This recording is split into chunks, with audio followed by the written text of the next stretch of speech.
One of the most common use of honey is as a sweetener.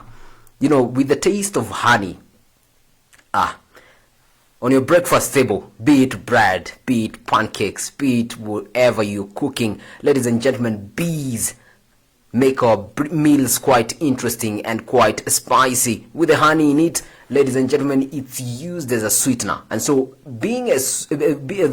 the sugar contained inside honey is one of the very essential components that make it a sweetener. And this is the element of sweetness comes because honey is an element collected from different flowers, the nectar from different plants, water, and many other components that the bees bring to the hive. And also, this mix gives honey some other properties that go beyond sweetness. One thing that is quite common about honey is that honey contains non-fungal and non-bacterial material.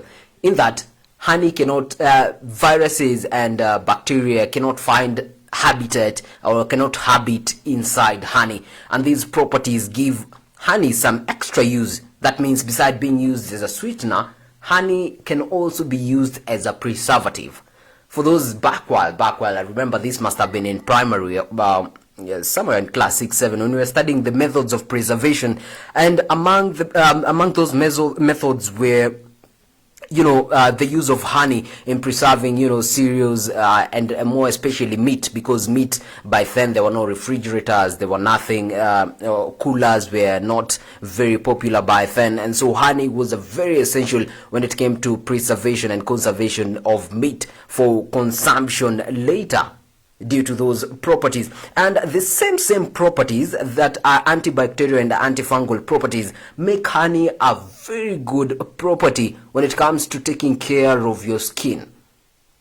That is why you'll find that most products that you're using out there for your skin, be it lotions for the ladies, be it gels, most of these contain honey as a property. It's not just there to make the lotion sweet. Well, it's not like you need the lotion, but the properties in honey make the lotion very skin friendly. That's why it's there to smoothen your skin and make it better. Honey also has an incredibly long shelf life. This means that honey can be eaten way later. It doesn't go bad. Honey never goes wrong, and therefore, ladies and gentlemen, if honey is what you're looking for, then you might have it for a very long time. And also its properties fight infections. That's why it's used also as a smoothener, even in case you're having a throat infection, in case you're having challenges with your voice. I remember on the onset of COVID-19, there were concoctions that were being prepared